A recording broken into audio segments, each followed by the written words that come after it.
നാരായണ. ഓം നാരായണ.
ഹരി ഓം.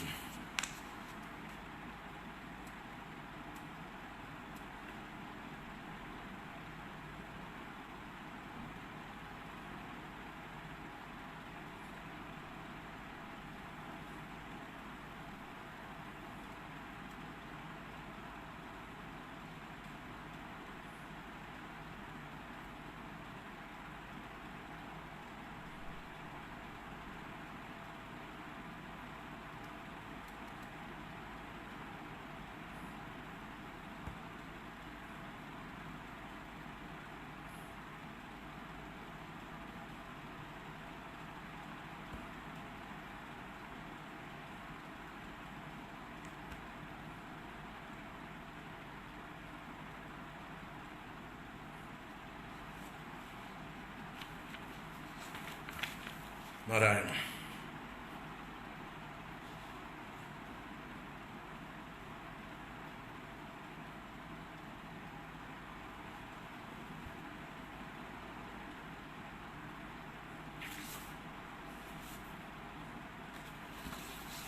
ഓം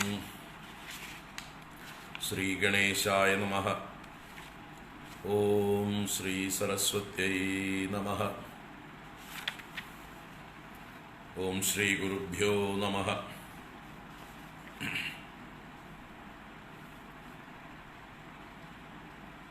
ഓം നാരായണം പത്മഭുവം വസിഷ്ഠം ശക്തിം ച തത്പുത്രപരാശരം ച വ്യാസം സുഖം ഗൗഡപദം മഹാന്തം ഗോവിന്ദയോഗീന്ദ്രമദാസ്യ ശിഷ്യം ശ്രീശങ്കരാചാര്യമദാസ്യ പത്മപാദം ച ഹസ്താമലകം ച ശിഷ്യം തം ത്രോടകം വാർത്തികകാരമന്യാൻ അസ്മദ്ഗുരൂൻ സന്തതമാനതോസ്മി. ബ്രഹ്മാനന്ദം പരമസുഖദം കേവലം ജ്ഞാനമൂർത്തിം ദ്വന്ദ്വാതീതം ഗഗനസദൃശം തത്വമസ്യാദിലക്ഷ്യം ഏകം നിത്യം വിമലമചലം സർവധീ സാക്ഷിഭൂതം ഭാവാതീതം ത്രിഗുണരഹിതം സദ്ഗുരും തം നമാമി. ഭാവാതീതം ത്രിഗുണരഹിതം സദ്ഗുരും തം നമാമി. ഓം പാർത്ഥായ പ്രതിബോധിതാം ഭഗവതാ നാരായണേന സ്വയം വ്യാസേന ഗ്രഥിതാം പുരാണമുനിനാ മധ്യേ മഹാഭാരതം അദ്വൈതാമൃതവർഷിണീം ഭഗവതീം അഷ്ടാദശാധ്യായിനീം അംബ ത്വാം അനുസന്ദധാമി ഭഗവദ്ഗീതേ ഭവദ്വേഷിണീം. യം ബ്രഹ്മാ വരുണേന്ദ്രരുദ്രമരുതഃ സ്തുന്വന്തി ദിവ്യൈസ്തവൈഃ വേദൈഃ സാംഗപദക്രമോപനിഷദൈഃ ഗായന്തി യം സാമഗാഃ ധ്യാനാവസ്ഥിതദ്ഗതേന മനസാ പശ്യന്തി യം യോഗിനോ യസ്യാന്തം ന വിദുഃസുരാസുരഗണാഃ ദേവായ തസ്മൈ നമഃ. യസ്യാന്തം ന വിദുഃസുരാസുരഗണാഃ ദേവായ തസ്മൈ നമഃ.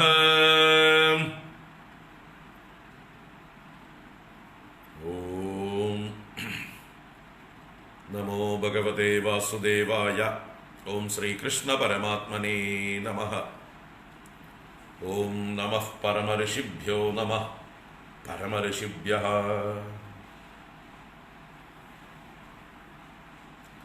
നാരായണ. ഹരി ഓം. ഓം. എല്ലാവർക്കും നമസ്കാരം. എല്ലാവർക്കും ശുഭസായാഹ്നം, സുസ്വാഗതം.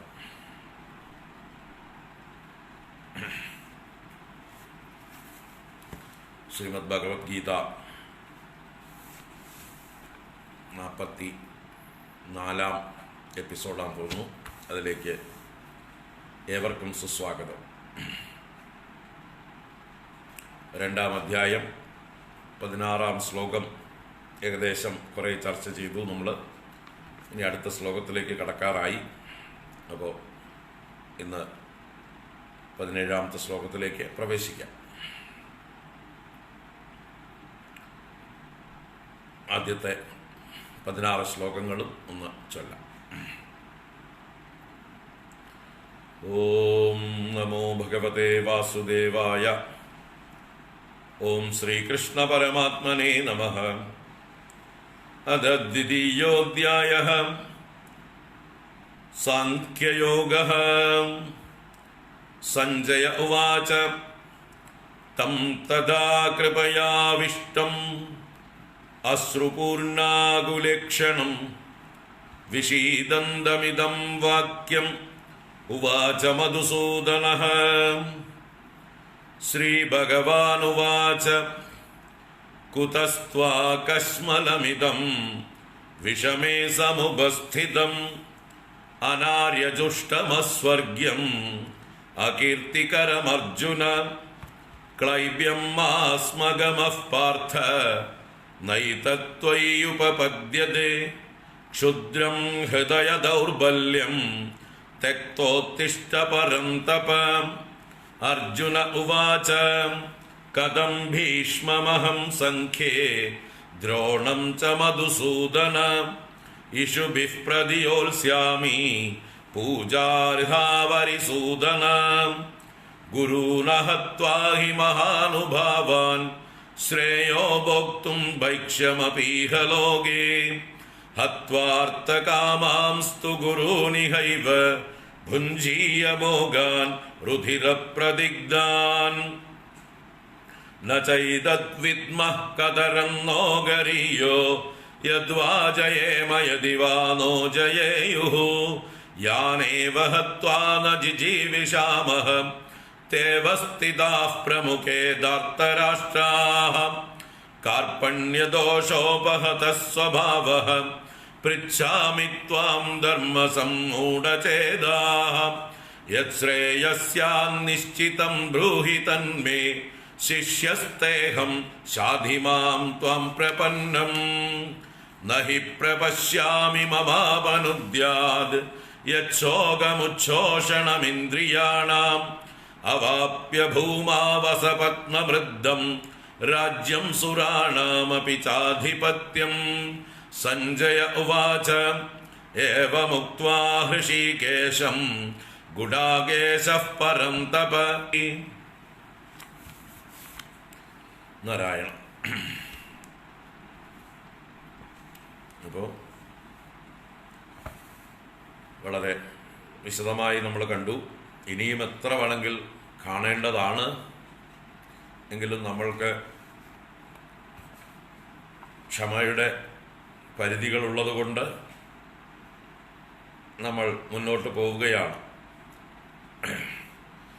ഇനിയും ഇതേ ആശയം നമുക്ക് ചിന്ത ചെയ്യാം. വരും ശ്ലോകങ്ങളിലും ഒക്കെ സമാനമായ ആശയങ്ങൾ വരും. അപ്പോൾ ചർച്ച ചെയ്യാം. അപ്പോൾ എന്തായാലും അസത്ത് സത്ത് ഈ രണ്ടിനെയും നമ്മൾ തീരുമാനിക്കണം. അസത്ത് വാസ്തവത്തിൽ ഇല്ലാത്തതാണ്. സത്തിനെ തെറ്റിദ്ധരിച്ചതിനെയാണ് അസത്ത് എന്ന് പറയുന്നത്. സത്തിനെ സത്തായി കാണാത്തത് കൊണ്ട്, സത്തിനെ വേറെ പലതായിട്ടും കണ്ടതുകൊണ്ട് ആ വേറെ പലതിനെയാണ് ഇവിടെ അസത്ത് എന്ന് പറഞ്ഞത്. ആ അസത്തിന് കാരണമായ വസ്തു അത് അസത്തല്ല. അസത്തിന്റെ കാരണമായ പരമകാരണമായ വസ്തു അത് സത്താണ്. അത് മാത്രമാണ് എല്ലാ കാലത്തും ഉള്ളത്. അതുള്ളത് കൊണ്ടാണ്, സത്തുള്ളത് കൊണ്ടാണ് അസത്ത് കാണപ്പെടുന്നത്. സത്തില്ലെങ്കിൽ അസത്തില്ല. സത്തുള്ളത് കൊണ്ടാണ് അസത്ത് കാണപ്പെടുന്നത്. സത്തിൽ ആരോപിതമാണ് അസത്ത്. ഇതാണ് നമ്മൾ ഉറപ്പിക്കേണ്ടത്. ഇത് ഉറപ്പിച്ചവരെയാണ് തത്വദർശികൾ എന്ന് പറയുന്നത്. അപ്പോൾ ആ രണ്ട് റിയാലിറ്റികൾ,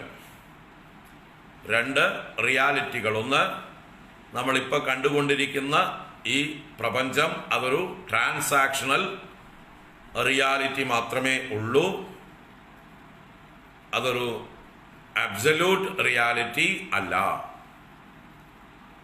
പാരമാർത്ഥിക സത്യമല്ല, വ്യാവഹാരിക സത്ത മാത്രമേ ഈ പ്രപഞ്ചത്തിന് ഉള്ളൂ.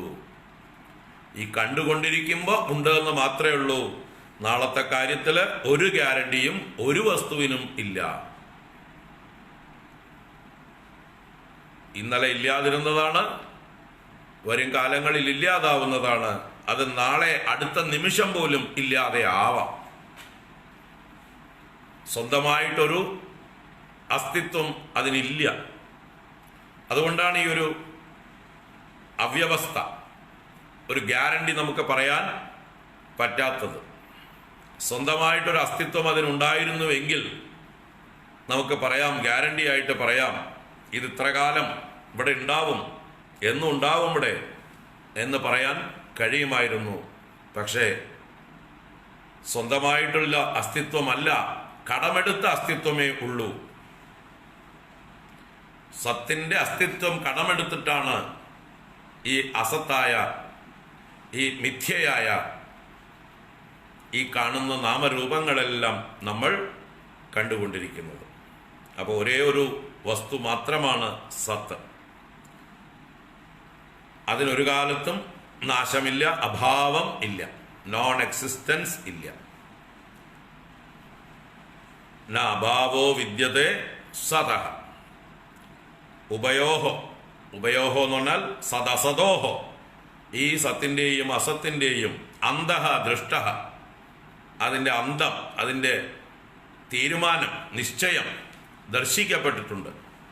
അതിനെക്കുറിച്ച് നല്ലപോലെ വിചാരം ചെയ്ത നമ്മുടെ പൂർവീകരായിട്ടുള്ള മഹാപുരുഷന്മാർ അതിനെക്കുറിച്ച് നല്ലപോലെ വിചാരം ചെയ്ത് നിശ്ചയിച്ചിട്ടുണ്ട്. അന്തഃ ദൃഷ്ടഃ തത്വദർശിഭിഃ.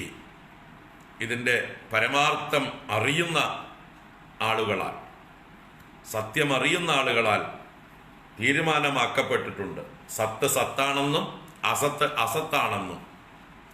സത്ത് സദേവ അസത് അസദേവ ഇതി ദൃഷ്ടഃ.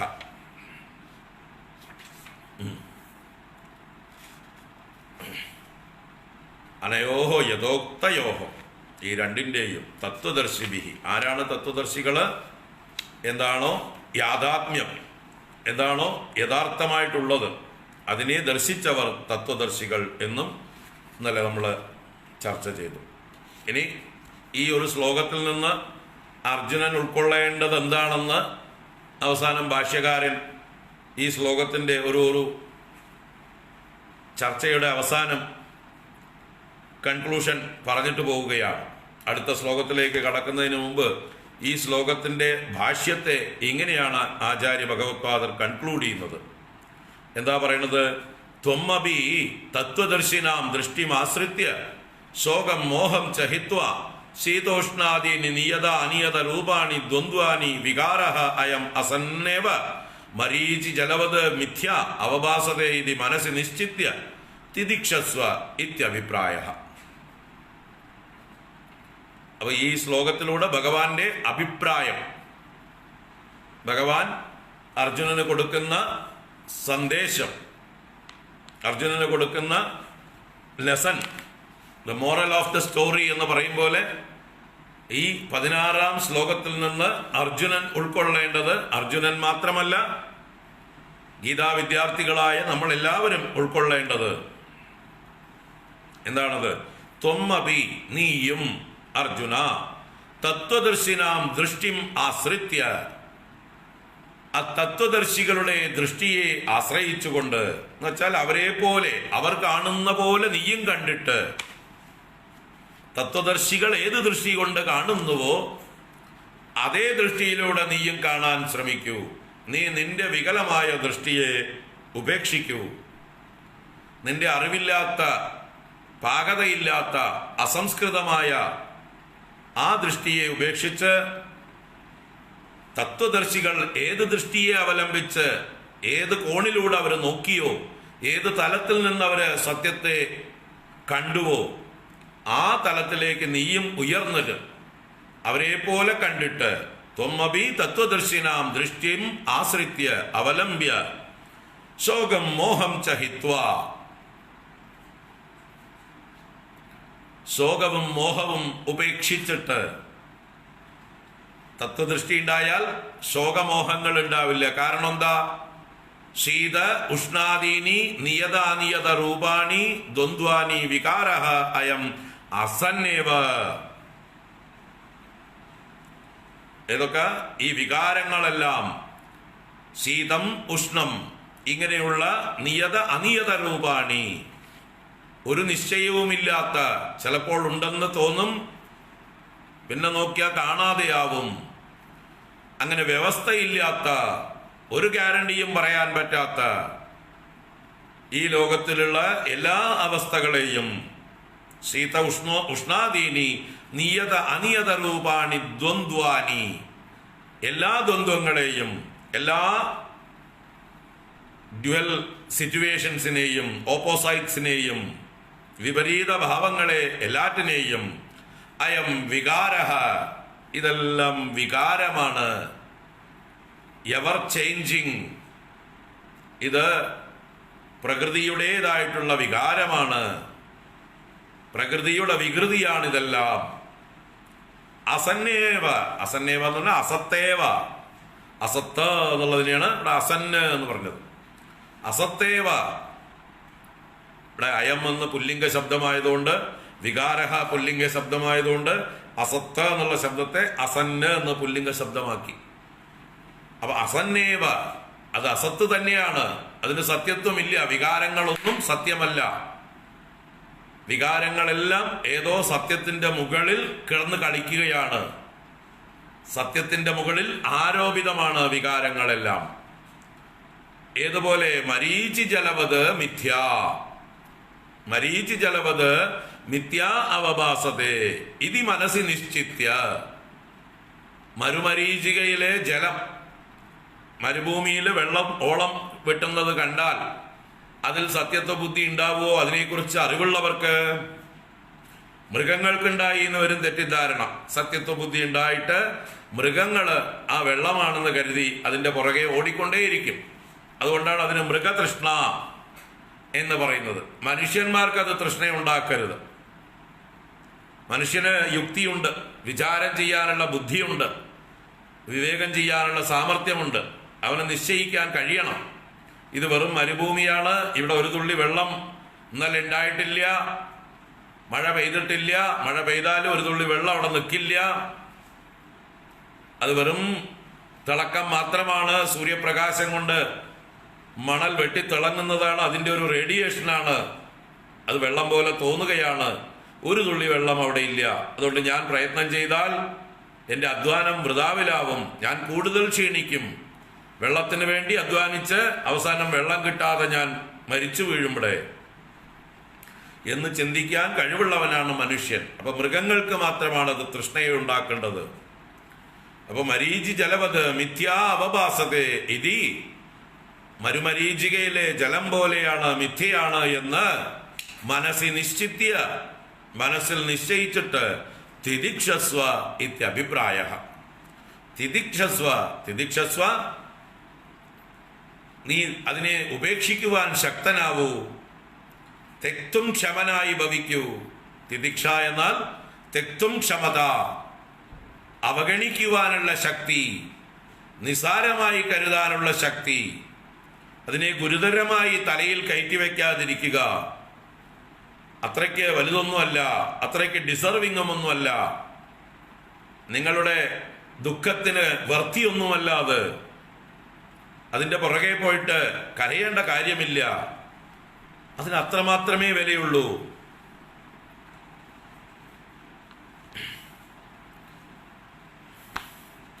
നിങ്ങളുടെ കയ്യിൽ ഒരു ഐസ്ക്രീം തന്നിട്ട് ലോകാവസാനം വരെ ഈ ഐസ്ക്രീമും പിടിച്ചോണ്ട് നിങ്ങൾ ഇരിക്കണം എന്ന് പറഞ്ഞാൽ നടക്കുവോ?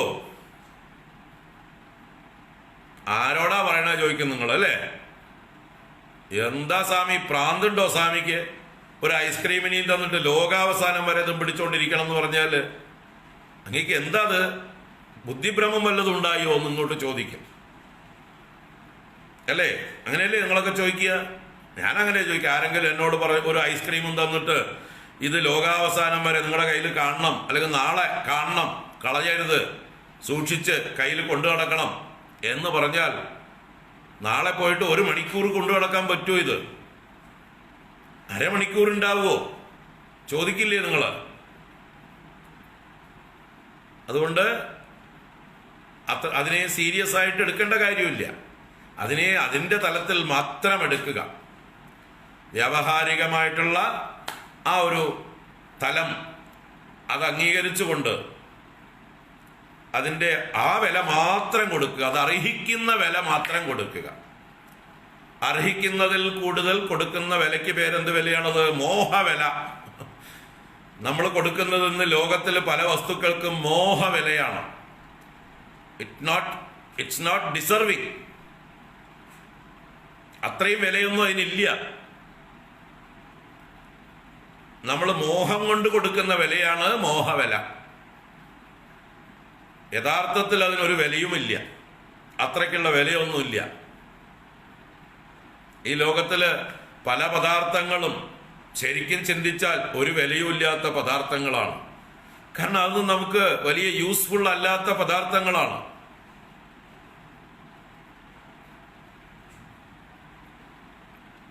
യൂസ്ഫുൾ അല്ലാത്ത പദാർത്ഥങ്ങളാണ്.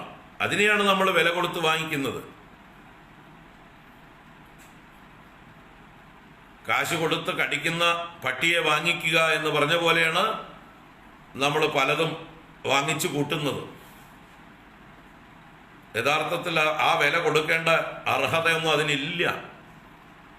അപ്പം അതുപോലെ നമ്മൾ ഈ ലോകത്തിൽ ഏത് വസ്തുവിനും, ഏത് വ്യക്തിക്കും, ഏത് അവസ്ഥയ്ക്കും അതിൻ്റേതായിട്ടുള്ളൊരു അംഗീകാരം മാത്രം കൊടുക്കുക.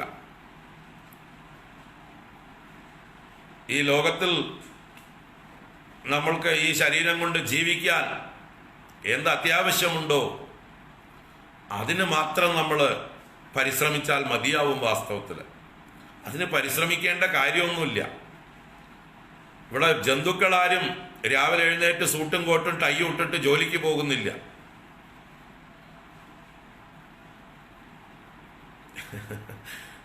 ഇതൊക്കെ പറഞ്ഞാൽ കുറച്ച് കടന്ന് നെഗറ്റീവായിട്ടുള്ള ചിന്തകളിലേക്ക് പോകുമോ? അതുകൊണ്ട് ഞാൻ പറയുന്നില്ല കൂടുതൽ. ഇത്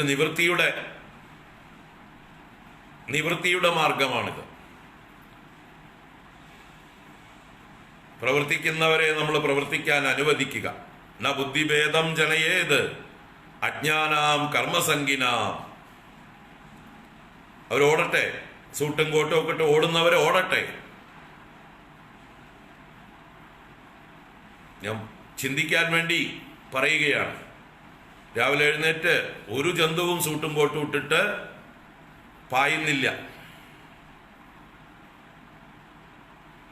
അവരാരും പണിയായുധങ്ങളുമായിട്ടും പോകുന്നില്ല. കൈക്കോട്ടും മമ്മട്ടിയും അല്ലെങ്കിൽ കൊടുവാളും വെട്ടുകത്തിയും നോനവാരിയൊക്കെ എടുത്തിട്ട്, അല്ലെങ്കിൽ ഉളിയും മഴവും ടൂൾസും സ്ക്രൂ ഡ്രൈവറും മറ്റെന്തൊക്കെയാണ് ഇപ്പോഴത്തെ സോഫിസ്റ്റിക്കേറ്റഡ് ആയിട്ടുള്ള പല ഉപകരണങ്ങളും, അല്ലെങ്കിൽ ഇപ്പോഴത്തെ ഹൈടെക് ടെക്കീസിൻ്റെ കയ്യിലുള്ളതായിട്ടുള്ള സാമഗ്രികളും ലാപ്ടോപ്പോ അതുപോലെയുള്ള സംഭവങ്ങളോ ഒക്കെ ആയിട്ടും ഒന്നും ഒരു മൃഗങ്ങളും രാവിലെ എഴുന്നേറ്റ് ഓടുന്നില്ല. അവരോടുന്നുണ്ട്, അവർക്ക് ആവശ്യമായിട്ടുള്ള ഉദരപൂരണത്തിന് പ്രകൃതി വാരി വിതറിയിട്ടിട്ടുണ്ട്. പ്രകൃതിയിൽ വാരി വിതറിയിട്ടിട്ടുണ്ട് എല്ലാവർക്കും വേണ്ടത്. അത് ആവശ്യത്തിന് പെറുക്കി തിന്നാൻ പോണു.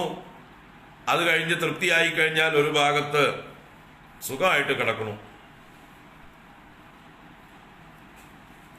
അത് നമുക്ക് മനുഷ്യർക്കും ആവശ്യത്തിനുള്ളത് ഇവിടെ ഉണ്ട്.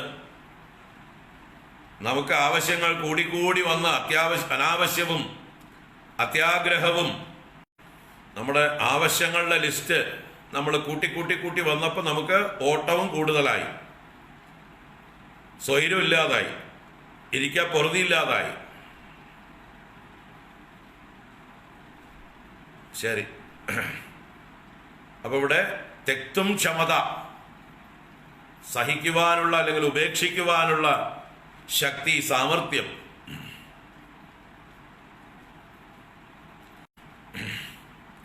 അപ്പോ അർജുന, നീയും ഈ കാണുന്ന നാമരൂപാത്മകമായ പ്രപഞ്ചത്തെക്കുറിച്ച് ഒരുപാട് തലപുണ്ണാക്കേണ്ട കാര്യമൊന്നുമില്ല. ഈ നിന്റെ മുമ്പിൽ നിൽക്കുന്ന ഇവരൊക്കെ മരിച്ചു പോകുമെന്ന് കരുതിയിട്ടും ഒരുപാട് വിഷമിക്കേണ്ട കാര്യമൊന്നുമില്ല. അവരെപ്പോഴായാലും മരിക്കും, എപ്പോഴായാലും മരിച്ചേ പറ്റൂ. അതിൻ്റെ സമയമായാൽ മരിക്കും. അതിനെക്കുറിച്ച് നീ തലപുണ്ണാക്കേണ്ട കാര്യമില്ല. ആരൊക്കെ എപ്പോഴൊക്കെയാണ് മരിക്കേണ്ടതെന്ന് വരുമ്പോഴേ തീരുമാനിച്ചിട്ടുണ്ട്. അതതിൻ്റെ പാട്ടിൽ നടക്കും. മരിക്കാനുള്ളതൊക്കെ മരിക്കും. നീ അതിനെക്കുറിച്ച് വറി ചെയ്യണ്ട എന്നാണ് ഈ പറഞ്ഞതിൻ്റെ താല്പര്യം. എല്ലാം തൽക്കാലമുള്ളത് മാത്രമാണ്. ശാശ്വതമായിട്ടൊന്നും നശിക്കുന്നുമില്ല. ഉള്ളത് മരിക്കുന്നില്ല, ഇല്ലാത്തത് മരിക്കും. മരിക്കുന്നതിനെ മരിക്കരുത് എന്ന് പറഞ്ഞ് പിടിച്ചു നിർത്താൻ ആർക്കും ആവില്ല. സോ ഇതാണ് ഈ ശ്ലോകത്തിൽ നിന്ന് ഉൾക്കൊള്ളേണ്ടത് എന്ന് പറയുകയാണ് ഇവിടെ. അത് കേട്ടുകഴിയുമ്പോൾ അർജുനന്റെ ഉള്ളിൽ ഈ ഒരു ഫീലാണ് ഉണ്ടാകേണ്ടത്. അർജുനന് ആചാര്യ ഭഗവത്പാദർ അവിടെ അടുത്ത് നിന്ന് ഭാഷ്യമൊന്നും പറഞ്ഞിട്ടില്ല. അർജുനന് ഉള്ളിൽ തോന്നണം ഈ ആശയം. അതെ, ഉള്ളത് മാത്രമാണ് ഉള്ളത്, ഇല്ലാത്തതൊക്കെ ഇല്ലാത്തത് തന്നെയാണ്. അപ്പോ ഇല്ലാത്തതിൻ്റെ പേരിൽ കരയുന്ന ഞാൻ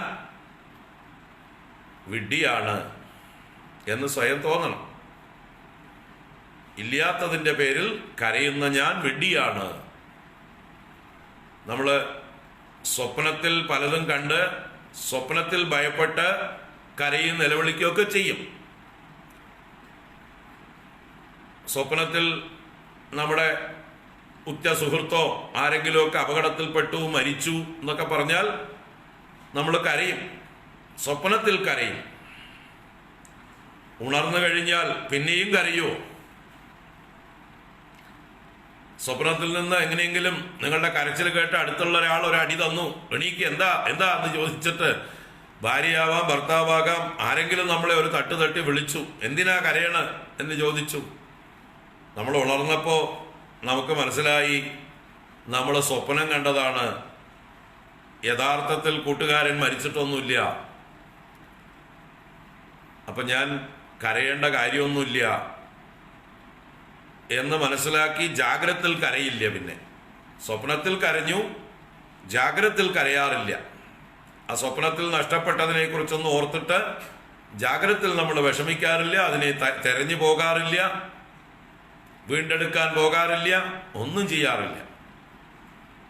അപ്പൊ അതുപോലെ ഇപ്പൊ നമ്മുടെ അറിവില്ലായ്മ എന്നുള്ളത് ഒരു സ്വപ്നം പോലെയാണ്. ഈ ഒരു അജ്ഞാന അവസ്ഥ എന്നുള്ളത് ഒരു സ്വപ്നം പോലെയാണ്, ഒരു നീണ്ട സ്വപ്നം.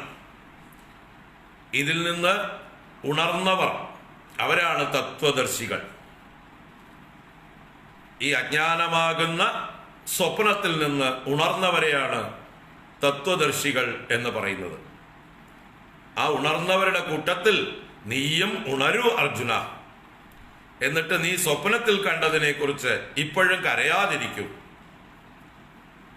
നിന്റെ അജ്ഞാന നിദ്രയിൽ നീ കണ്ടതായിട്ടുള്ള മിഥ്യാലോകത്തെക്കുറിച്ച് നീ വീണ്ടും കരയാതിരിക്കൂ അർജുന.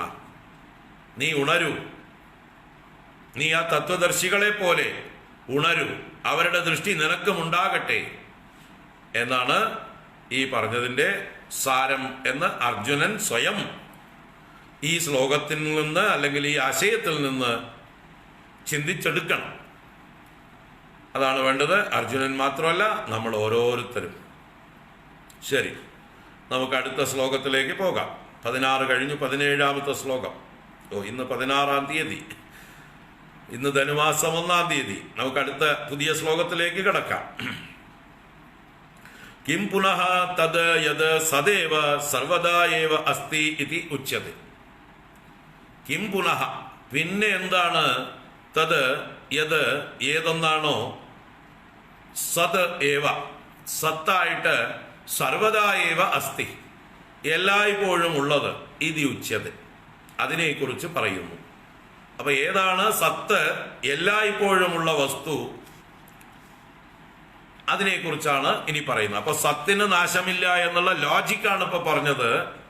ഇനി ആ സത്ത് എന്താണെന്നുള്ളത് വ്യക്തമാക്കുന്ന ശ്ലോകമാണ്.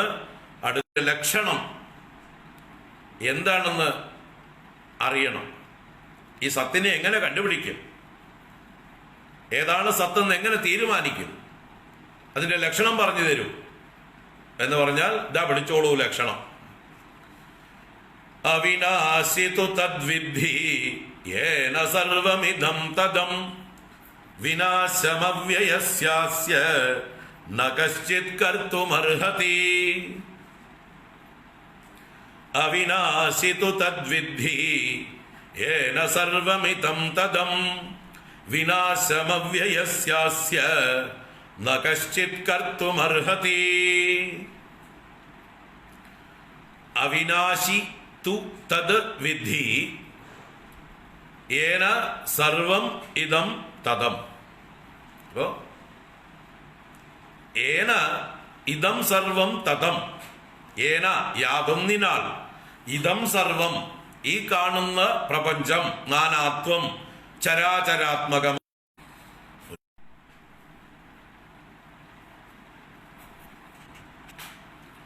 നാരായണ നാരായണ.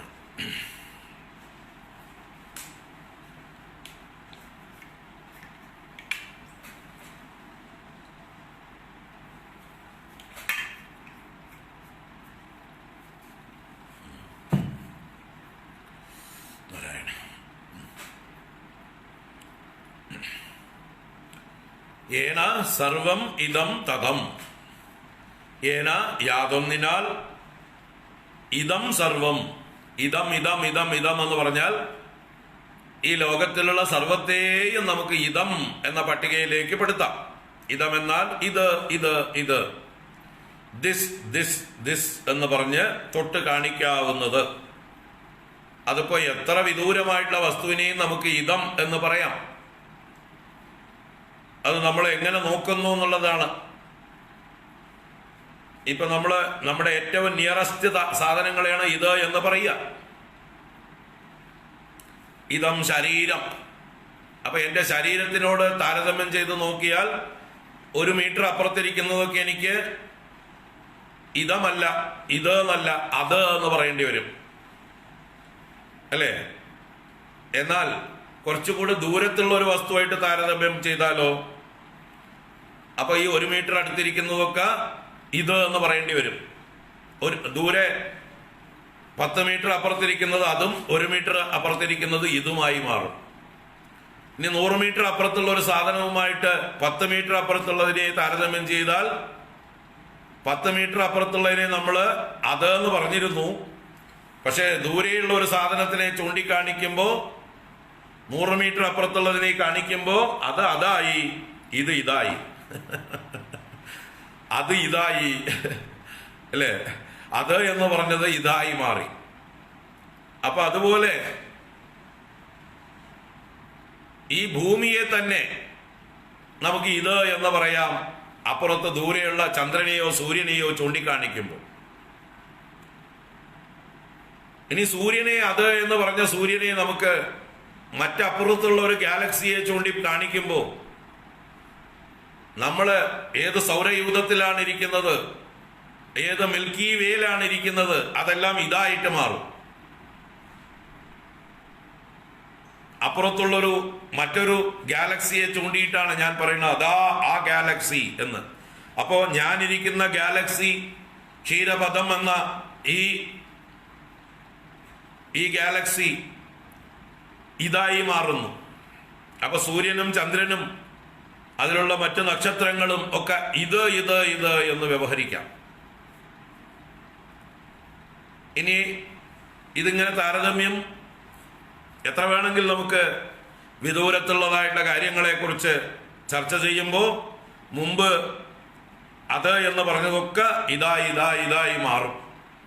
അപ്പൊ അതുകൊണ്ട് ഈ ജഗത്തിലുള്ളതിനെ എല്ലാറ്റിനെയും നമുക്ക് ഇദന്തയാ ജ്ഞാതവ്യം. ഇദന്തയാ എന്ന് പറഞ്ഞാൽ ഇത് എന്നുള്ള നാമത്തോടെ, ഒരു വിശേഷണത്തോടെ നമുക്ക് അറിയേണ്ടതാണ്. അതുകൊണ്ട് ഈ പ്രപഞ്ചത്തെ മൊത്തത്തിലാണ് ഇതം എന്ന ശബ്ദം കൊണ്ടിവിടെ പറയുന്നത് വേദാന്തത്തില്. ഇതം എന്നാൽ ഓൾ ദീസ്, എന്തൊക്കെ അവിടെ ഉണ്ടോ എല്ലാം ഇതം എന്ന ശബ്ദം കൊണ്ട് അർത്ഥമാക്കി. അപ്പൊ ഏന ഇതം സർവം, ഈ എല്ലാം, തതം, തതം എന്നാൽ വ്യാപ്തം എന്നർത്ഥം. തന് എന്നുള്ള ധാതുവിൽ നിന്ന് ഉണ്ടായതാണ് തനോതി, തനുദേ എന്നൊക്കെയുള്ള ക്രിയാരൂപങ്ങള്. അതിന്റെ ഒരു പാസ്റ്റ് പാർട്ടിസിപ്പിൾ രൂപമാണ് തതം എന്നുള്ളത്. വ്യാപിക്കപ്പെട്ടത്. അപ്പൊ ഇതം സർവം ഏന തതം, ഈ കാണുന്നതെല്ലാം ഏതൊന്നിനാൽ വ്യാപിച്ചിരിക്കുന്നുവോ തദത്തു അവിനാശി ഇതി വിദ്ധി, അതിനെ നീ അവിനാശി എന്നറിഞ്ഞാലും, ഏതൊന്നിനാൽ ഇതെല്ലാം വ്യാപിക്കപ്പെട്ടിരിക്കുന്നുവോ അതിനെ നീ അവിനാശി എന്ന് അറിഞ്ഞാലും. അപ്പൊ ഇവിടെ അവിനാശി എന്നാൽ എന്താർത്ഥം? നമ്മുടെ കോയമ്പത്തൂരിന്റെ അപ്പുറത്തൊരു സ്ഥലമുണ്ട് അവിനാശി. ആ അവിനാശി അല്ല ഇവിടെ ഉദ്ദേശിച്ചത്. വിനാശമില്ലാത്തത്, നാശമില്ലാത്തത്, അവിനാശി, ഒരിക്കലും നശിക്കാത്തത്. ആ അവിനാശിക്കും അങ്ങനെ ഒരു അർത്ഥത്തിലാണ് ആ പേര് കൊടുത്തിരിക്കുന്നത്. അവിടേക്കുള്ള പ്രത്യേകത കൊണ്ട് ആ സ്ഥലത്തിന് സ്ഥലപുരാണ പ്രകാരം അവിനാശി എന്ന് പേര് കൊടുത്തവര്. അപ്പൊ ലോകം മുഴുവൻ ഇല്ലാതായാലും അവിടെ ഉണ്ടാവും. അപ്പൊ നമുക്ക് പ്രളയം അടുക്കാറാവുമ്പോ അവിനാശിയിലേക്ക് പോകാം. ചിലപ്പോ ബാക്കിയാവും എല്ലാം ഇല്ലാതായാലും. ഭൂകമ്പവും വെള്ളപ്പൊക്കമൊക്കെ വന്നാലും നശിക്കാത്തൊരു സ്ഥലമായിരിക്കും ചിലപ്പോൾ അവിനാശി.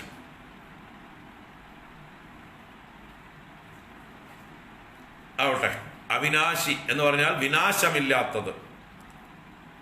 അപ്പോ ഏന ഇതം സർവം തതം തദതു അവിനാശി ഇത് വിദ്ധി, ഏതൊന്നിനാൽ ഇതെല്ലാം വ്യാപിക്കപ്പെട്ടിരിക്കുന്നുവോ അത് അവിനാശിയാണെന്ന് അറിഞ്ഞാലും. വിനാശം അവ്യയസ്യ അസ്യ, അസ്യ അവ്യയസ്യ, ആ വ്യയമില്ലാത്തതിന്, ആ നാശമില്ലാത്തതിന് വിനാശം കർത്തും, വിനാശത്തെ ചെയ്യുവാൻ ന കശ്ചിത് അർഹതി, ന കശ്ചിത് അർഹതി, ഒരുവനും ശക്തനാകുന്നില്ല, സാമർഥ്യമില്ല. എന്തിന്? ആ അവിനാശിയെ നശിപ്പിക്കുവാൻ ഒരാൾക്കും കഴിവില്ല.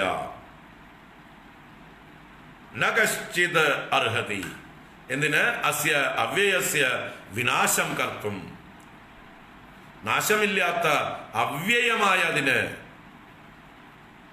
ഒരാളും ശക്തനാവുന്നില്ല നശിപ്പിക്കുവാൻ.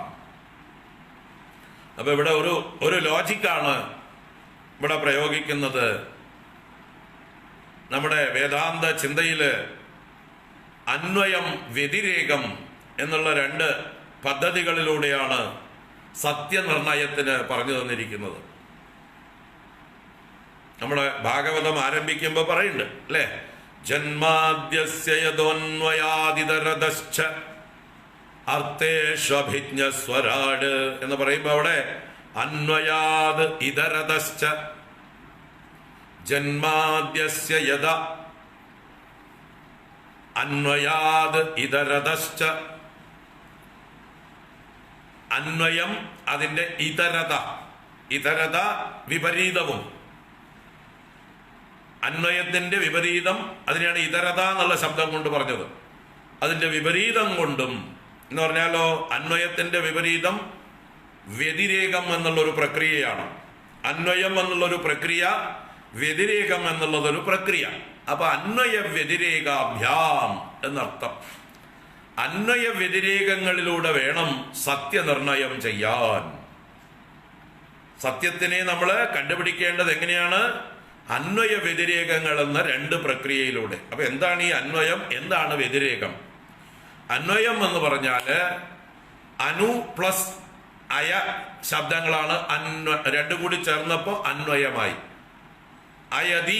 അയതി എന്ന് പറഞ്ഞാല് വ്യാപിക്കുന്നു എന്നാണ്. അയനം എന്ന് പറഞ്ഞാൽ എന്താണ്? നമ്മൾ അല്ലെ, രാമായണം, രാമന്റെ യാത്ര.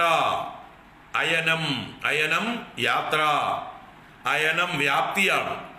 അയനം എന്നുള്ളത് വ്യാപ്തിയെ സൂചിപ്പിക്കുന്ന ക്രിയയാണ്.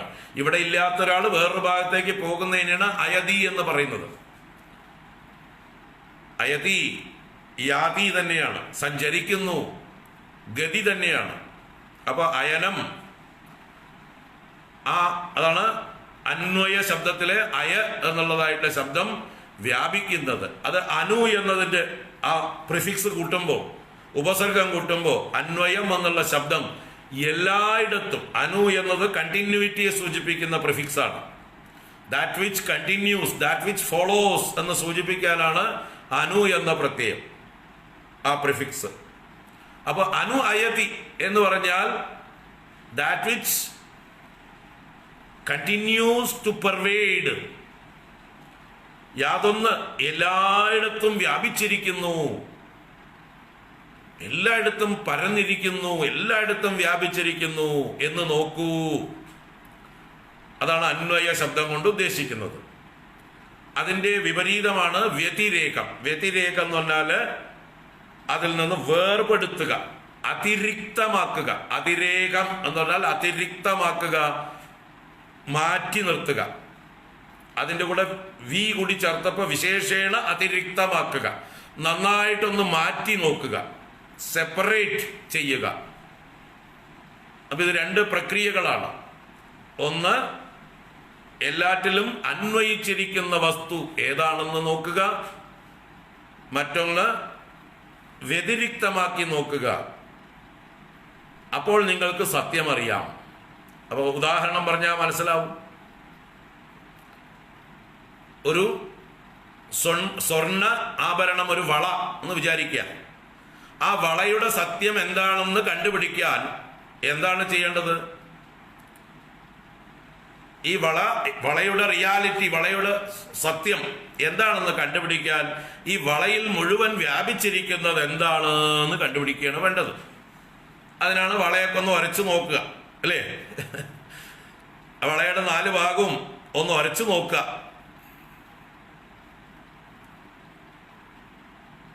അപ്പൊ എന്തറിയാം? എന്താണ് ആ വള? ചെമ്പാണോ, പിച്ചളയാണോ,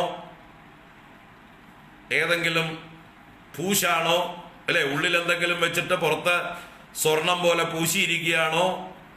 എന്താണ് ഇതിന്റെ റിയാലിറ്റി? ഈ വളയുടെ സത്യം എന്താണെന്ന് അറിയാൻ ഇതിൽ മുഴുവൻ വ്യാപിച്ചിരിക്കുന്നത്, അന്വയിച്ചിരിക്കുന്നത് എന്താണെന്ന് നോക്കുക. അത് ഉരച്ചു നോക്കിയാൽ അറിയാം. അപ്പൊ അറിയാം അത് സ്വർണമാണ് എന്നറിയാം. അപ്പൊ ആ വളയുടെ സത്യം എന്താണ്? അന്വയിച്ചിരിക്കുന്നത്, വളയിൽ മുഴുവൻ വ്യാപിച്ചിരിക്കുന്നത്, എല്ലായിടത്തും ഒരുപോലെ വ്യാപിച്ചിരിക്കുന്നത് സ്വർണമാണ്. അപ്പൊ ഒരു തലത്തിൽ നിന്ന് നമ്മൾക്ക് പറയാം ആ വള മുഴുവൻ വ്യാപിച്ചിരിക്കുന്നത് സ്വർണമാണ്. അതുകൊണ്ട് വളയുടെ റിയാലിറ്റി സ്വർണമാണ്. വളയല്ല, വള സ്വർണമാണ്. ഒരു തലത്തിൽ നിന്ന്. ഇനി ഒരു പരീക്ഷണം കൂടി നടത്താം. ഒരു പരീക്ഷണം കൊണ്ട് കൺക്ലൂഡ് ചെയ്യണ്ട. ഒരു വസ്തുവിന്റെ സത്യത്തെ തിരിച്ചറിയാൻ ഒരു 2 മിനിമം പരീക്ഷണങ്ങൾ നടത്തുക. അടുത്ത പരീക്ഷണമാണ് വ്യതിരേകം. അപ്പൊ അതെങ്ങനെയാണ്? അത് ഇതിൽ നിന്ന് മാറ്റി നോക്കുക. ഈ വളയിൽ നിന്ന് എന്ത് മാറ്റിയാൽ ഈ വള ഇല്ലാതെയാവും? വളയുടെ എക്സിസ്റ്റൻസ് ചോദ്യം ചെയ്യപ്പെടുന്നത് എപ്പോഴാണ്? വളയുടെ ആകൃതി ഇല്ലാതായാൽ വള പൂർണ്ണമായിട്ട് ഇല്ലാതാവുന്നില്ല. പൊട്ടിയ വളയുണ്ട് അവിടെ, വളഞ്ഞ വളയുണ്ടാവും. ചിലപ്പോൾ വളയ്ക്ക് തന്നെ ഒരു വളവ് പിന്നെയും ഉണ്ടാവാം. നമ്മുടെ കയ്യിൽ കിടന്നിട്ട് ഒന്നുകൂടെ ട്വിസ്റ്റ് ആവും. അത് ഉറക്കത്തിൽ തലയ്ക്കടിയിൽ കൈവച്ചു, അപ്പൊ വള ഒന്നുകൂടെ വളഞ്ഞു. അല്ലെങ്കിലേ വളഞ്ഞതാണ് വള. അതിനെ നിങ്ങൾ ഒന്നുകൂടെ വളച്ചു, വള ഇല്ലാതായിട്ടില്ല. അപ്പൊ വളയുടെ ആകൃതി ഇല്ലാതായത് കൊണ്ടോ വളയുടെ പേര് നിങ്ങൾ മാറ്റിയത് കൊണ്ടോ വള ഇല്ലാതാവില്ല. അതിനെ നിങ്ങൾ ഏതെങ്കിലും ഒരു സിനിമ പേരിട്ട് വിളിച്ചു, അല്ലെങ്കിൽ ഒരു സിനിമ നടിയുടെ പേരിട്ട് വിളിച്ചു, നാളെ പേരൊന്ന് മാറ്റി, പുതിയ ട്രെൻഡ് വന്നപ്പോൾ പേരൊന്ന് മാറ്റി, അതുകൊണ്ട് വള ഇല്ലാതാവുന്നില്ല. വേറെ അതിൽ പതിച്ചിരുന്ന കല്ലുകളോ മുത്തുകളോ ഒന്നും മാറ്റിയതുകൊണ്ടും അതില്ലാതാവുന്നില്ല. അപ്പൊ വളയിൽ നിന്ന് എന്ത് മാറ്റിയാലാണോ വള ഇല്ലാതാവുക, അതാണ് വളയുടെ റിയാലിറ്റി. അപ്പൊ വളയിൽ നിന്ന് എന്ത് മാറ്റിയാൽ വള ഇല്ലാതാവും? ആ വളയെ വളയാക്കിയിരിക്കുന്ന സ്വർണം നീക്കിയാൽ, അതിൽ എത്ര ഗ്രാം സ്വർണമുണ്ട്? ഒരു 8 ഗ്രാം സ്വർണമുണ്ടെന്ന് വിചാരിക്കുക. ആ 8 ഗ്രാം സ്വർണത്തെ വളയിൽ നിന്ന് നിങ്ങൾ റിക്കവർ ചെയ്യുക. എന്നിട്ട് വളയോട് സ്വയം നിൽക്കാൻ പറയുക. അവിടെ വളയെ, നിന്നിൽ നിന്ന് ഞാൻ സ്വർണത്തെ എടുക്കുന്നു, നീ നിന്റെ സ്വന്തം അസ്തിത്വത്തിൽ നിൽക്കൂ, നിന്റെ സെൽഫ് എക്സിസ്റ്റൻസ് നീ പ്രകടിപ്പിക്കൂ എന്ന് പറഞ്ഞാൽ, ആ വളയിൽ നിന്ന് 8 ഗ്രാം സ്വർണം നീക്കിയാൽ, 8 ഗ്രാമാണ് ആ വളയുടെ ഭാരമെങ്കിൽ, 8 ഗ്രാം സ്വർണം കൊണ്ട് നിർമ്മിച്ചതാണ് വളയെങ്കിൽ, അതിൽ നിന്ന് 8 ഗ്രാം സ്വർണം നീക്കിയാൽ പിന്നെ ഒരു പൊട്ടുവള പോലും അവിടെ ശേഷിക്കുകയില്ല. ഈ പ്രക്രിയയുടെ പേരാണ് വ്യതിരേകം. ഒരു വസ്ത്രമാണെങ്കിൽ ആ വസ്ത്രത്തിൽ എന്താണ് അന്വയിച്ചിരിക്കുന്നത് നോക്കുക. ആ വസ്ത്രത്തിന്റെ സത്യം കണ്ടുപിടിക്കാൻ വസ്ത്രത്തിൽ അന്വയിച്ചിരിക്കുന്നത് എന്താണ്? അന്വയിച്ചിരിക്കുന്നത് എന്ന് പറഞ്ഞാൽ എല്ലായിടത്തും വ്യാപിച്ചിരിക്കുന്നത്. എല്ലായിടത്തും വ്യാപിച്ചിരിക്കുന്നത് അതിലെ നൂലാണ്. ഊടും പാവുമായി ആ നൂല് തന്നെയാണ് വസ്ത്രമായിട്ടിരിക്കുന്നത്, അല്ലേ? അപ്പൊ കണ്ടു, അന്വേഷിച്ചപ്പോ ഇതിലെല്ലായിടത്തും വ്യാപിച്ചിരിക്കുന്നത് എന്താണെന്ന് നല്ലോണം നോക്കിയപ്പോ നൂലാണെന്ന് കണ്ടു. ഇനി ആ വസ്ത്രത്തിൽ നിന്ന് എന്ത് വ്യതിരിക്തമാക്കിയാൽ ആ വസ്ത്രം വസ്ത്രമല്ലാതെയാവും? അതും ചിന്തിക്കുക. ആ വസ്ത്രത്തിന്റെ കളറ് മാറ്റിയാൽ വസ്ത്രം വസ്ത്രമില്ലാതാവില്ല. കളർ മങ്ങിയിട്ടും നമ്മൾ വസ്ത്രമൊക്കെ ഇട്ട് നടക്കാറുണ്ട്. അതിൽ ഡെക്കറേറ്റ് ചെയ്തിരുന്ന വേറെന്തെങ്കിലും ഡിസൈനുകൾ പോയാൽ, തൊങ്ങലും വാലുമൊക്കെ പോയാലും അവിടെ ഉണ്ടാവും. അപ്പൊ എന്ത് നീക്കിയാലാണ് വസ്ത്രം വസ്ത്രമല്ലാതെയാവുക? ആ വസ്ത്രത്തിൽ നിന്ന് അതിന്റെ ഊടും പാവുമായ നൂലിനെ നമ്മൾ വ്യതിരിക്തമാക്കിയാൽ, if you remove all the threads, ആ നൂലിനെ വ്യതിരിക്തമാക്കിയാൽ അവിടെ വസ്ത്രം, നോ മോർ വസ്ത്രം, അല്ലേ? അപ്പൊ വസ്ത്രത്തിന്റെ സത്യം എന്താണ്? 2 വഴിക്ക് കണ്ടുപിടിക്കുക. ഒന്ന് അന്വയം, മറ്റൊന്ന് വ്യതിരേകം. ഈ മാർഗം തന്നെയാണ് നമ്മൾ ഈ പ്രപഞ്ചത്തിലും ഓരോന്നിലും അപ്ലൈ ചെയ്യേണ്ടത്. അന്വയ വ്യതിരേകം കൊണ്ട് ഈ പ്രപഞ്ചം നിഷ്പ്രപഞ്ചമായി തീരുന്നു എന്ന് വേദാന്തം പ്രഖ്യാപിക്കുന്നു. നിങ്ങൾ അന്വയ വ്യതിരേക പ്രക്രിയകളിലൂടെ ഈ പ്രപഞ്ചത്തിന്റെ സത്യത്തെ അന്വേഷിച്ചാൽ പ്രപഞ്ചോ നിഷ്പ്രപഞ്ചോ ഭവതി.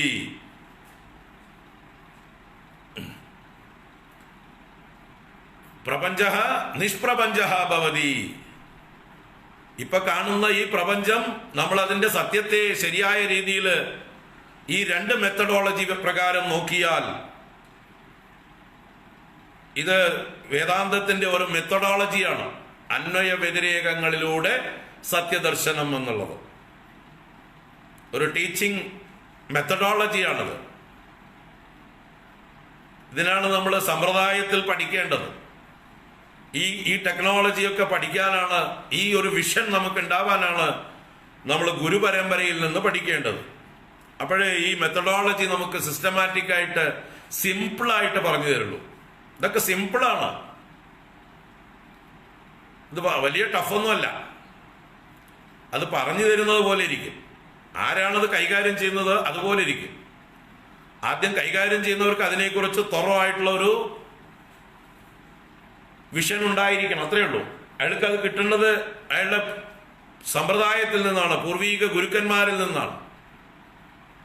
അത് കിട്ടേണ്ട രീതിയിൽ കിട്ടിക്കഴിഞ്ഞാൽ ഇതെല്ലാം കരതലാമലകം പോലെ, ഉള്ളം കയ്യിലെ നെല്ലിക്ക പോലെ സിമ്പിളാണ് ഈ വേദാന്ത വിഷയങ്ങളെല്ലാം ചിന്ത ചെയ്യാൻ.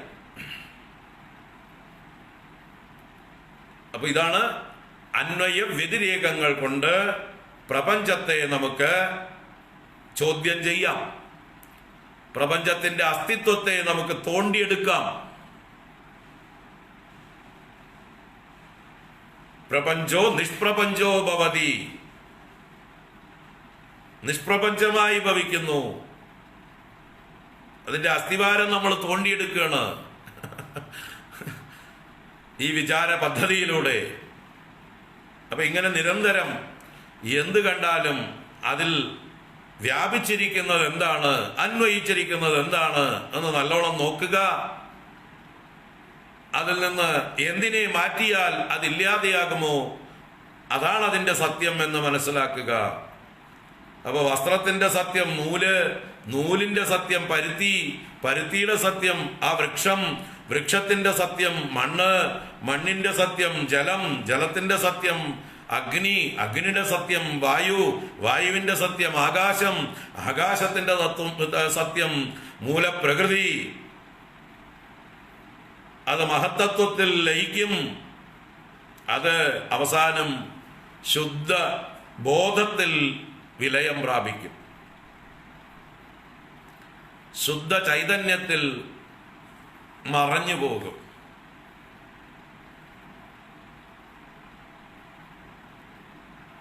ഒന്നൊന്നായി എണ്ണി എണ്ണി തൊട്ടെണ്ണും പൊരുളൊടുങ്ങിയാൽ നിന്നിടും ദൃക്ക് പോലുള്ളം നിന്നിലസ്പന്ദമാകണം. അത് തന്നെയാണ് നാരായണ ഗുരുദേവൻ പറഞ്ഞത്. ഒന്നൊന്നായി എണ്ണി എണ്ണി തൊട്ടെണ്ണും പൊരുളൊടുങ്ങിയാൽ നിന്നിടും ദൃക്കു പോലുള്ളം നിന്നിൽ അസ്പന്ദമാകണം. ഈ പ്രപഞ്ചത്തെക്കുറിച്ച് ബഹിർമുഖരായി നമ്മളിങ്ങനെ അന്വേഷിച്ച് കാരണത്തെ കാരണത്തെ കാരണത്തെ അന്വേഷിച്ച് ഒന്നൊന്നായി തൊട്ട് എണ്ണി എണ്ണി എണ്ണി പരമകാരണത്തിലേക്ക് പോകുമ്പോ അന്വേഷിച്ച ലോകം കാണാനില്ല. ആകെ ശേഷിക്കുന്നത് അന്വേഷകൻ, ദ്രഷ്ടാവ് മാത്രം ശേഷിക്കും. ദൃശ്യം വിലയം പ്രാപിക്കും.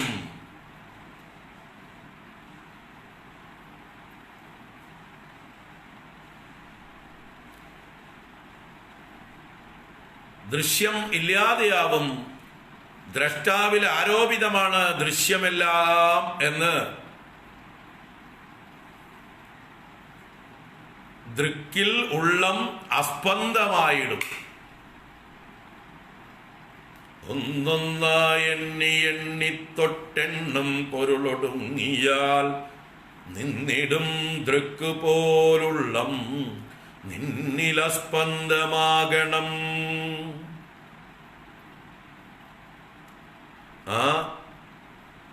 ഏതൊരു ദൈവമേ എന്ന് വിളിച്ചുവോ ആ ദൈവത്തിൽ അസ്പന്ദമായിടും. ആ ദൈവം പുറത്തല്ല, ആ ദൈവം പുറത്തല്ല അന്വേഷിക്കേണ്ടത്, അന്വേഷകനിലേക്ക് തിരിയും. കണ്ണുകളഞ്ചുമുള്ളടക്കി തെരുതെരെ വീണു വണങ്ങി ഓതിടേണം.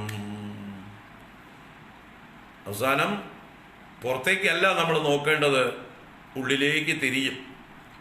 നമ്മുടെ ബോധം തന്നെയാണ്, നമ്മെ നാമാക്കിയ ഈ ചൈതന്യം തന്നെയാണ് ഈ വ്യാപിച്ചു നിൽക്കുന്നതെല്ലാം. ഈ വിസ്മയകരമായ വൈചിത്ര്യ ചിത്രീകൃതം,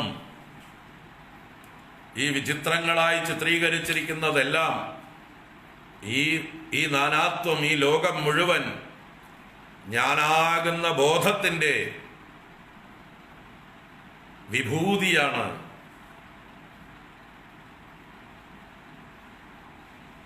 ഞാനാകുന്ന ബോധത്തിന്റെ വിഭൂതിയാണ് ഈ കാണുന്നതെല്ലാം. അതാണ് അന്വേഷണത്തിന്റെ ഒടുവിൽ സംഭവിക്കുക. അവിടെ നിന്നിടും ഉള്ളം, നിശ്ചലമായി നിന്നുപോയിടും. സമാധി എന്ന് പറയുന്ന ആ അവസ്ഥയ്ക്കാണ്. അസ്പന്ദമായിടും, യാതൊരു സ്പന്ദനവുമില്ലാത്ത, എന്ന് വെച്ചാൽ വിക്ഷേപരഹിതമായ, ചിത്തവൃത്തിരഹിതമായിട്ടുള്ള ആ സമ്യക് ആധീയതേ യസ്മിൻ സർവാഹ ചിത്തവൃത്തയ, എല്ലാ ചിത്തവൃത്തികളും ഏതൊരവസ്ഥയിൽ നല്ലതുപോലെ അടങ്ങുന്നുവോ ആ അവസ്ഥയ്ക്കാണ് സമാധി എന്ന് പറയുന്നത്. ആ സമാധിയിലായിപ്പോ, അന്വേഷിക്കാൻ വിഷയങ്ങളില്ലാതായിപ്പോ, അന്വേഷകൻ മാത്രം ശേഷിക്കും. അന്വേഷകനെ നിഷേധിക്കാൻ ആർക്കും ആവില്ല. ഞാനില്ല എന്ന് ആർക്കും പറയാനാവില്ല.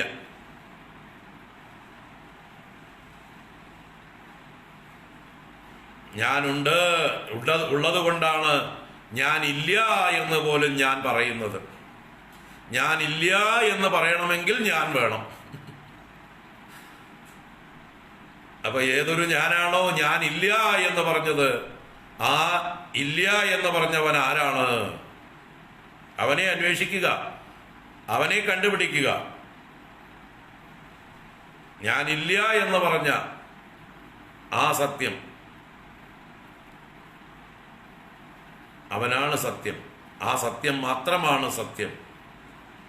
ഇവിടെ അവിനാശിതു തദ്വിദ്ധി ഏന സർവമിതം തദം.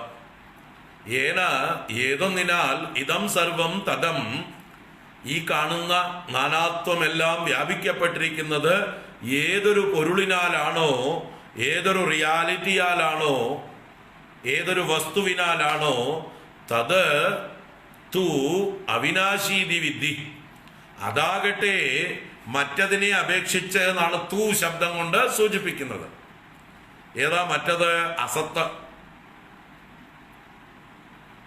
അസത്തിനെ അപേക്ഷിച്ച് ഈ സത്ത് അവിനാശിയാകുന്നു.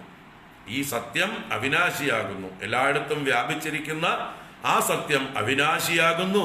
അസ്യ അവ്യയസ്യ വിനാശം കർത്തും, ഈ അവ്യയമായിട്ടുള്ള വസ്തുവിന്, നാശരഹിതമായിട്ടുള്ള വസ്തുവിന് വിനാശം കർത്തും, അതിനെ നശിപ്പിക്കുവാൻ ന കശ്ചിത് അർഹതി, ഒരാളും ശക്തനാവുന്നില്ല, ഒരാൾക്കും സാധിക്കില്ല എന്ന് ഇതിൻ്റെ അക്ഷരാർത്ഥം. നമുക്ക് ഭാഷ്യകാരനെ കൂടെ നോക്കാം.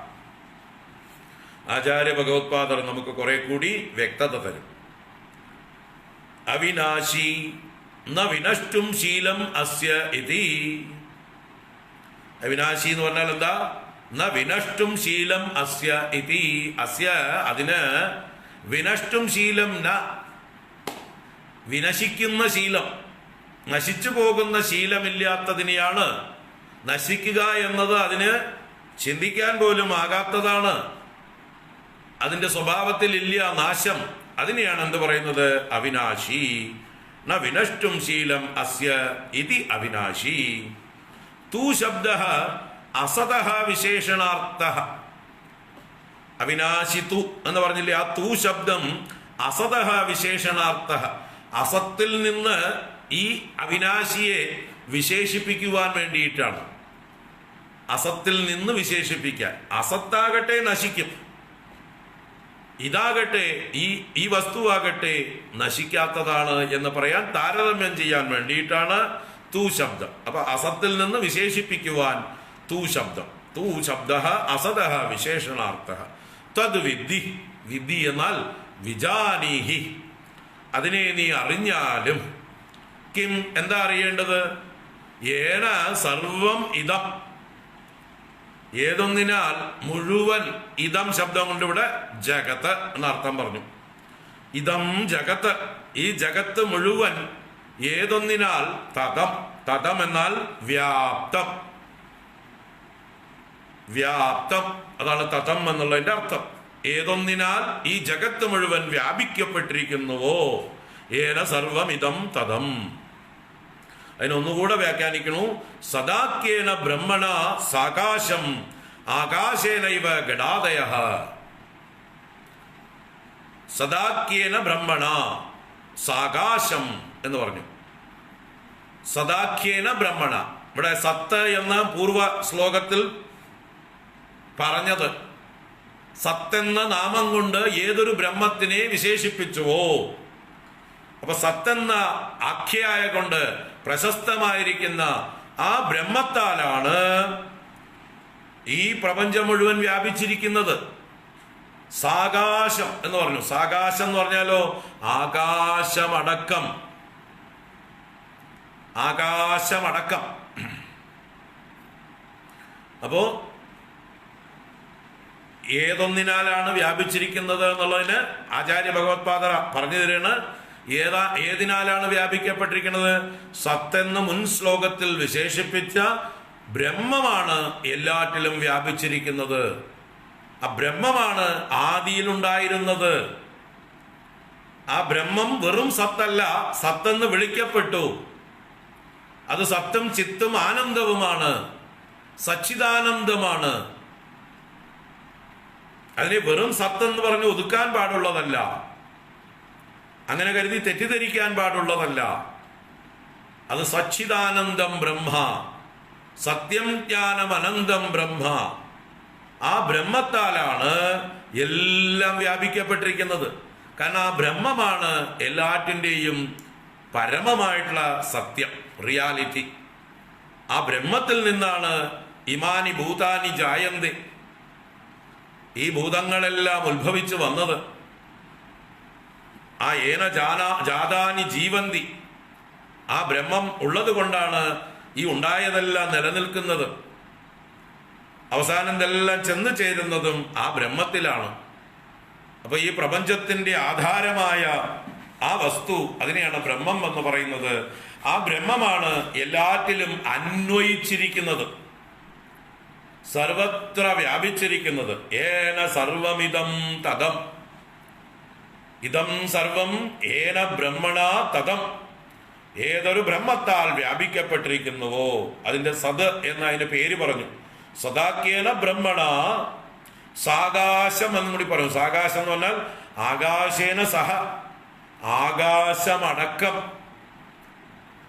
ആകാശത്തിൽ ബ്രഹ്മമില്ല എന്നല്ല, സാകാശം എന്ന് പറയുമ്പോ ആകാശമടക്കം, ഇൻക്ലൂഡിങ് സ്പേസ്. അപ്പൊ സ്പേസിനെ മാറ്റി നിർത്തണ്ട. സ്പേസിലുള്ള മറ്റു വസ്തുക്കളിലൊക്കെ ബ്രഹ്മം വ്യാപിച്ചിരിക്കുന്നു, സ്പേസിൽ ബ്രഹ്മമില്ല എന്ന് ആരും ധരിക്കരുത്. സ്പേസിലും ബ്രഹ്മം വ്യാപിച്ചിരിക്കുന്നു.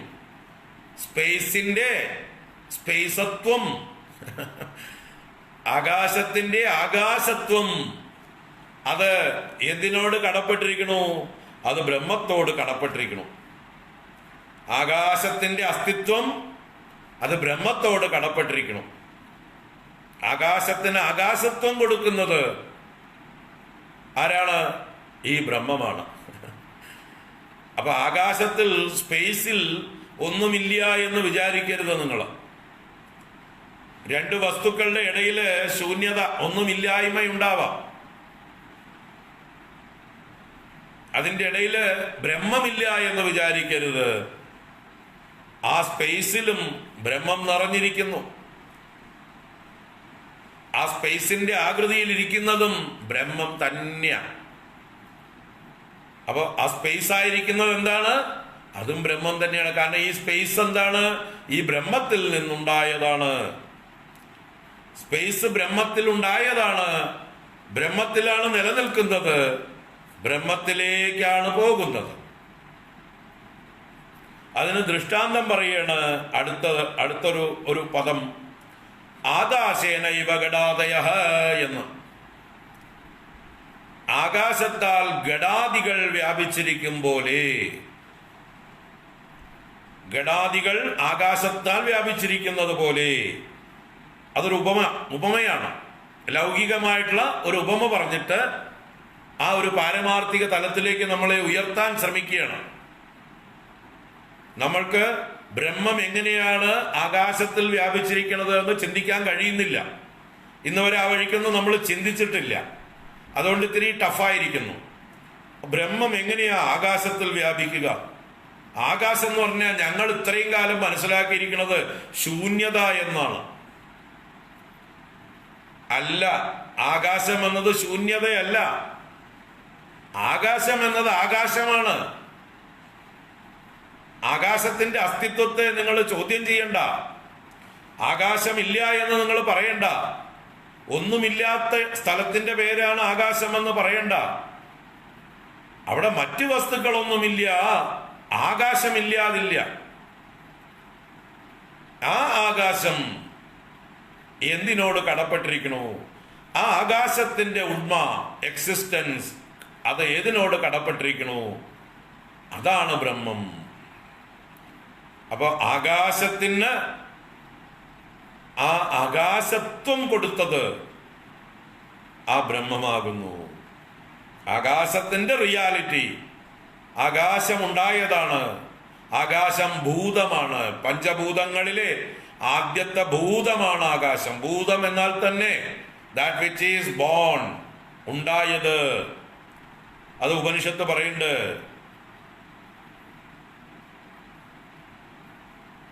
തസ്മാത്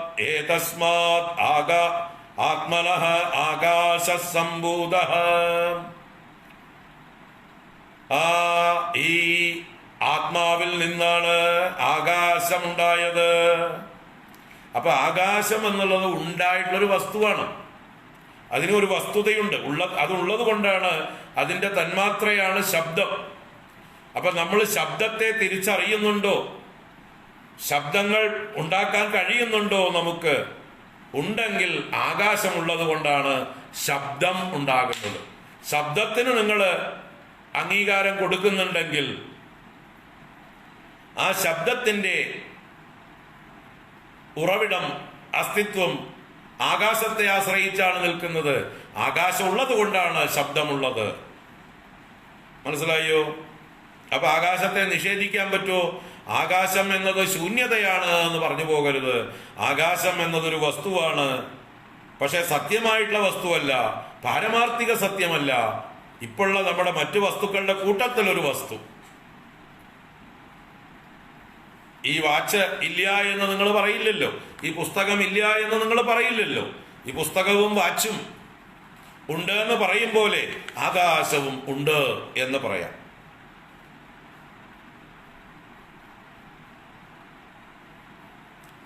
ഈ പുസ്തകത്തിനും ഈ വാച്ചിനും ഇവിടെ ഇരിക്കുന്ന മറ്റു സാധനങ്ങൾ എന്തൊക്കെയുണ്ടോ, ഈ ശരീരത്തിനും ഈ വസ്ത്രത്തിനും ഈ മാലയ്ക്കും ഒക്കെ എന്ത് അസ്തിത്വമുണ്ടോ അത്രമാത്രം അസ്തിത്വം, അത്രമാത്രം റിയാലിറ്റി അത് ആകാശത്തിനുണ്ട്.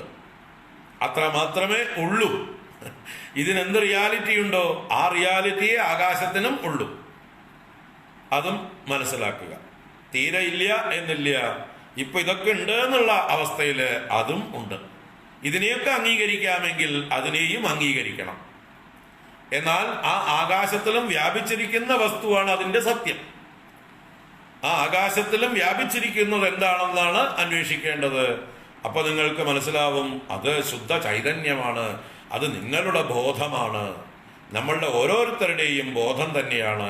ഓരോരുത്തരുടെയും ബോധം എന്ന് പറയാനുള്ള വേറെ വേറെ ബോധങ്ങളൊന്നും ഇല്ല. ഒരു ബോധമേ ഉള്ളൂ. നമ്മൾ വേറെ വേറെ ശരീരങ്ങളിൽ ഇരുന്നു കൊണ്ട് ബോധങ്ങൾ എന്ന് പറയുന്നു, ആത്മാക്കൾ എന്ന് പറയുന്നു. വാസ്തവത്തിലൂടെ ആത്മാക്കൾ ഇല്ല, ഒരാത്മാവേ ഉള്ളൂ, പരമാത്മ. ജീവാത്മാക്കൾ എന്ന് പറയുന്നത് ശരീരം എന്ന ഉപാധിയിലൂടെ നോക്കിയിട്ടാണ്.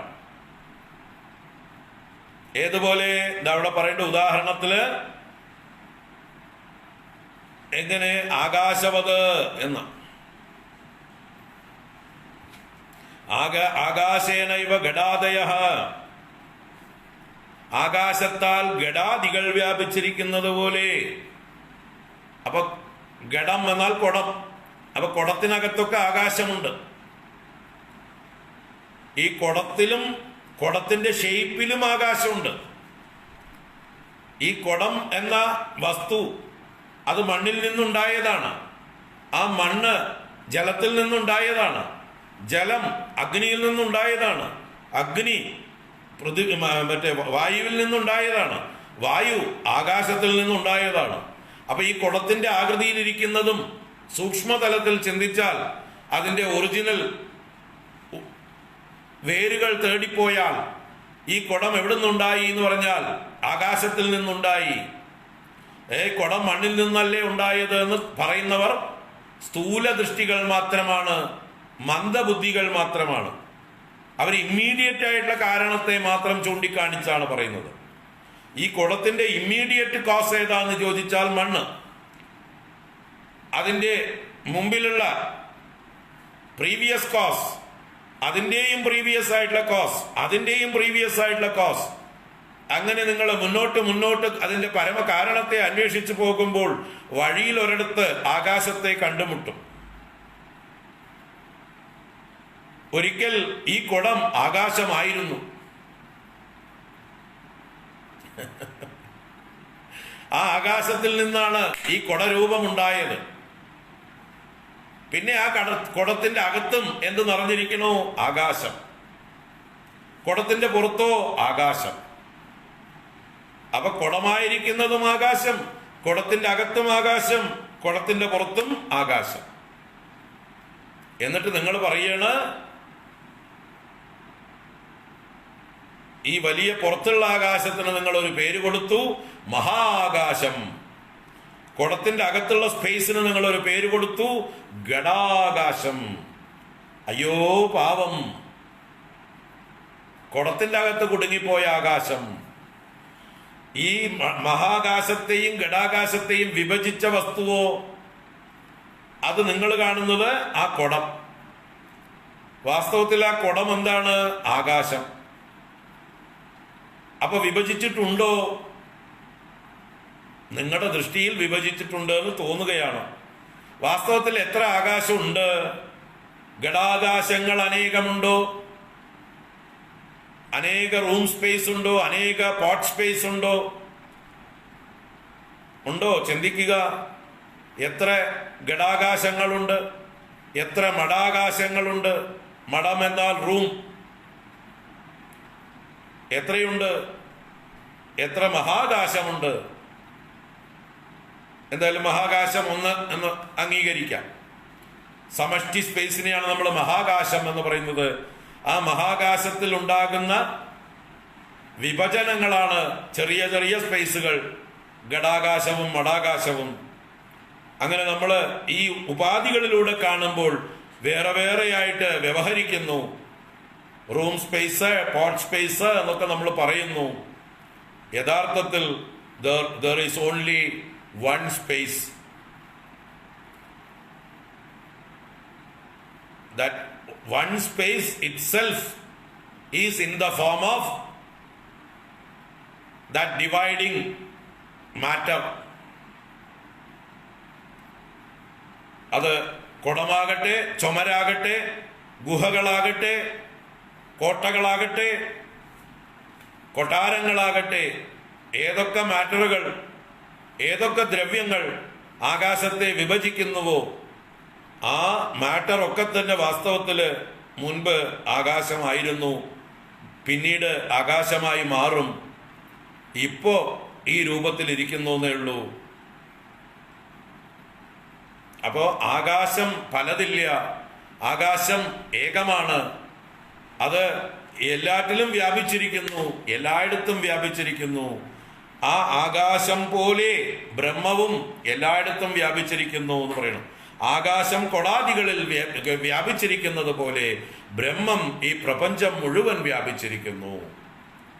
ഏന സർവമിതം തദം അവിനാശിതു തദ്വിദ്ധി ഏന സർവമിതം തദം.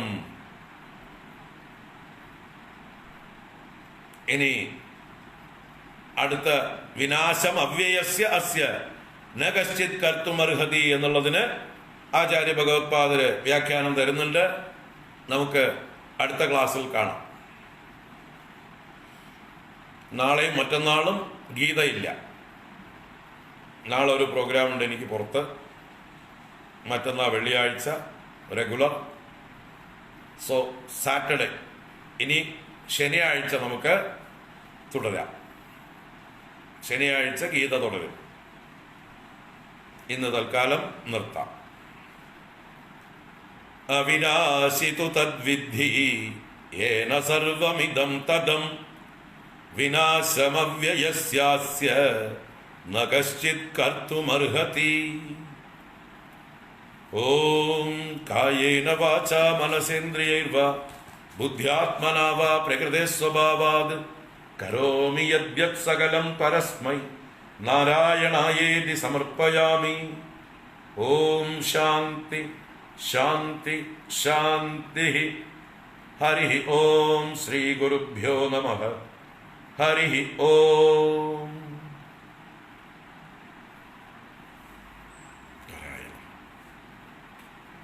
എല്ലാവർക്കും ശുഭരാത്രി, സുഖനിദ്ര. നാളെ രാവിലത്തെ ക്ലാസ്സുകളുണ്ട്, 2 ക്ലാസ്സും ഉണ്ട്.